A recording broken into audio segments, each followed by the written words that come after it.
Welcome everybody to our channel.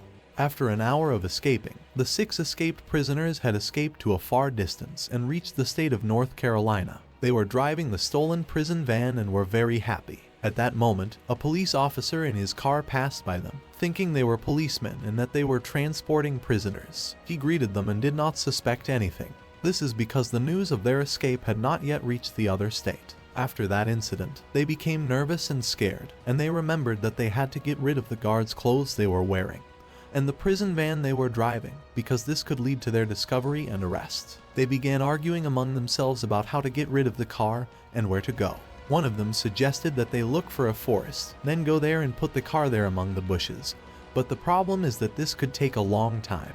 After driving for a while, they reached a town called Warrenton, and they found a spot with some trees. They went there, quickly got out of the car, and left it there. Then, they split into 2 groups. The first group included the Braley brothers, Lim Tagley, and Willie Jones. This group continued to run in that area, and then they found a clothesline with some clothes. They took off the guards' clothes and put on those clothes. The second group included Ariel Clanton and Derek Peterson, who went in a different direction.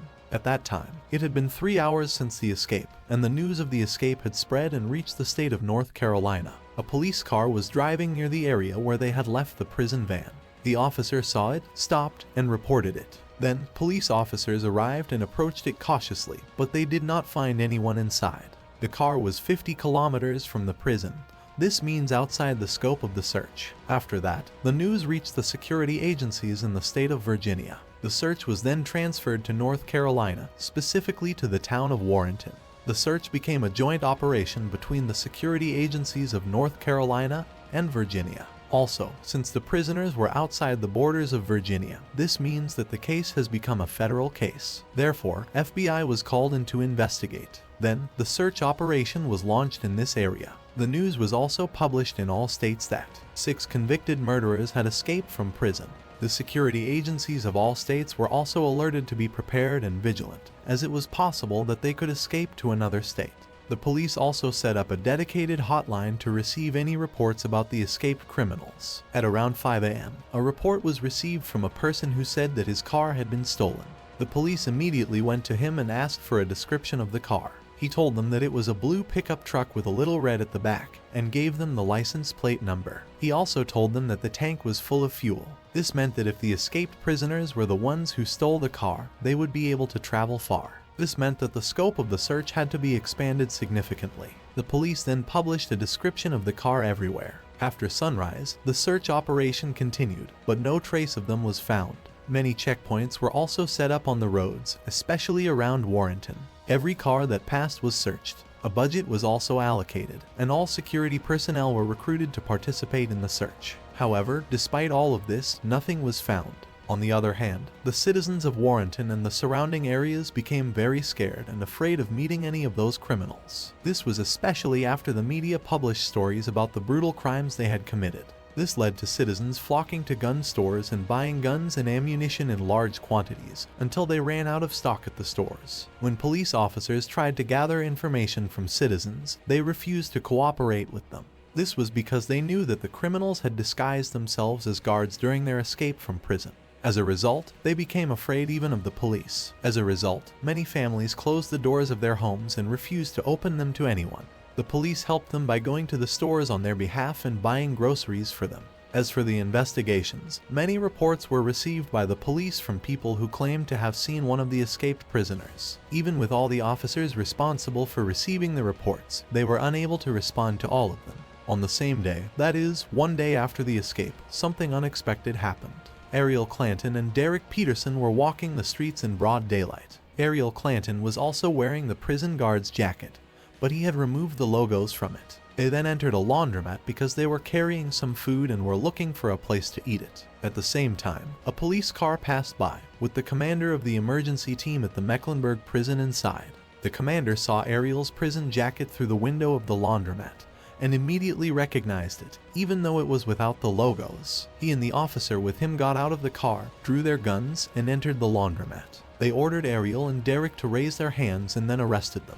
They had spent only 19 hours outside the prison since their escape, meaning that they had not even completed one day outside the prison. Then, the news of their arrest spread everywhere. Even though it was good news, the citizens of Warrenton became more terrified, because they were now sure that the criminals were hiding among them. Then, the search for the rest continued, and the police continued to receive many reports. They were trying to respond to as many of them as possible. They were searching everywhere for any trace that could lead to the other prisoners. They were very concerned about the Braley brothers, as they were the most dangerous and bloody, as we mentioned earlier. The number of their victims reached between 13 and 20 victims of all ages, and they could hurt any citizen. On that day, at 11 p.m., in a place very far from Warrenton, 300 kilometers away, in the town of Portsmouth, Virginia, a police car was driving. When the officer saw two people trying to steal a car, he got out of the car and went to them and ordered them to raise their hands. But they ran away, and when the officer tried to catch them, they shot him. It turned out later that they were the Braley brothers. Because they were seen in an area far from the search area, the investigators decided to change the search method.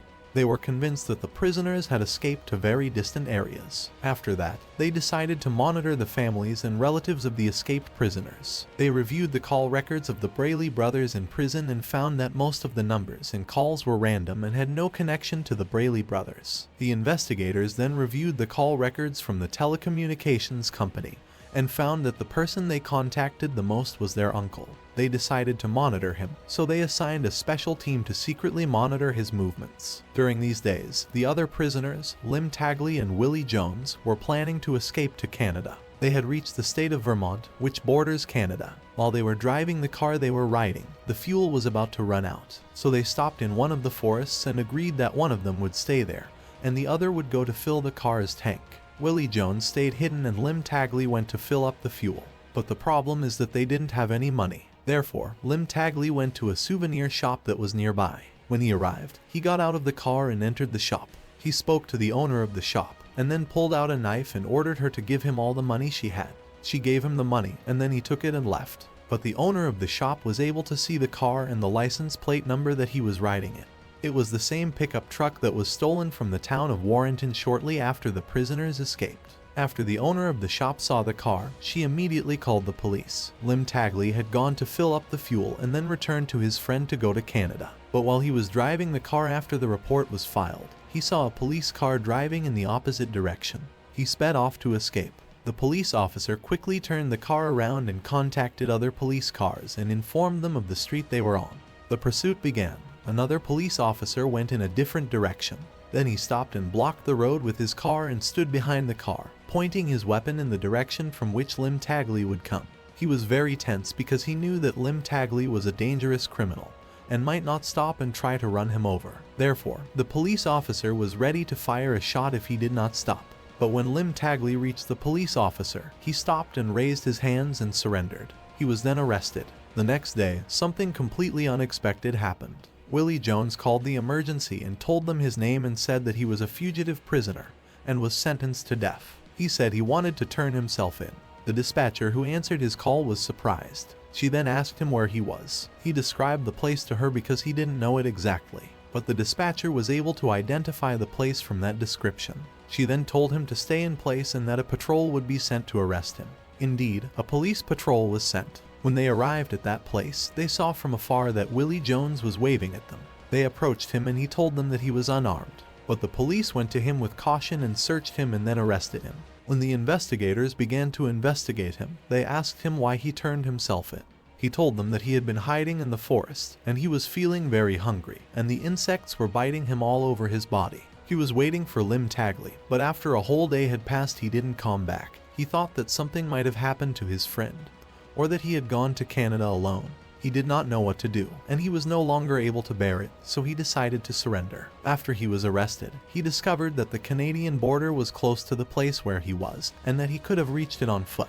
He had discovered this too late. In any case, this means that 4 of the fugitives had been arrested, but the most dangerous ones, the Braley brothers, had not yet been arrested. After that, the investigators investigated Lim Tagley and asked him about the Braley brothers' whereabouts. He admitted that the 4 of them had stolen the pickup truck from the town of Warrenton together and they had gone. But later, they had separated from the Braley brothers, and he now did not know where they were. After that, the investigators continued to monitor the Braley brothers' uncle, because as we said earlier, he was the person they contacted the most when they were in prison. During this surveillance period, this uncle never contacted or met the brothers until one day. The investigators were following him when he arrived at a car repair shop. They also received a report from a woman who said that James Braley had called her. When they traced the call, they arrived at the same workshop. This proves that the Braley brothers were there. They began to monitor the workshop for several days, but without any results. On June 19, 1984, while the investigators were watching the shop, they saw two people repairing a car. They looked like the Braley brothers. They sent a detective to talk to them and confirm their identity. Of course, the detective was not wearing the official investigators' clothing. In any case, after the detective spoke to them and did not suspect them, it was revealed that one of them was James Braley, but the other was not his brother. But the investigators were hesitant to arrest him because they wanted to arrest him and his brother. If they arrested him now, his brother, Linwood Braley, would hear the news and flee. At the same time, they were worried that they would not have another chance to arrest him if they left him now. But fortunately, that evening, the Braley brothers were together, hosting a party with their friends at the workshop. When the police confirmed that the brothers were there, a police patrol immediately went to the place and surrounded them. They ordered everyone to lie down on the ground. Everyone lay down, except for the Braley brothers, who remained standing in shock. Then they looked around to see that the place was completely surrounded, and that the matter was over. They lay down on the ground and the police arrested them. It was later revealed that the Braley brothers' uncle had asked the owner of the car repair shop, who was his friend, to hire the brothers and had given him false names for them. That is why they were there, and thus all 6 escaped prisoners have been arrested. As for the Mecklenburg prison, it was been closed, so there were no prisoners entering or leaving for any reason. The governor of the state ordered the dismissal of 5 guards and announced the suspension of the salary of the prison warden and his security assistant indefinitely. Many procedures were also put in place in the prison to prevent a repeat of such an escape, including the following. Bathroom doors are always closed. If a guard wants to use the bathroom, they must have the key to the door. If any guard violates this protocol, they will be fired immediately. The outer gate has been equipped with an electronic system that prevents the 2 opposite gates from opening at the same time. If one is opened, the other must be closed, and vice versa. The guards in the prison have become more strict in enforcing protocols and laws. Any violation will result in immediate dismissal. As for the 6 escaped prisoners, they were all executed. The first to be executed was Linwood Braley, who was executed in the electric chair in 1984. 6 months later, James Braley was also executed in the electric chair. In 1988, Uriel Clanton was executed, followed by Dirk Peterson in 1991, and Willie Jones in 1993. All of them were executed in the electric chair. Lim Tagley was executed in 1996 by lethal injection, as the electric chair was no longer used at that time. Willie Turner was also executed in 1995 by lethal injection. He was the person who made the knives used in the escape. This is the end of the story. We hope you enjoyed your time with us. Write for us your opinions in the comments, and don't forget to subscribe to the channel, like the video, and share it with your friends.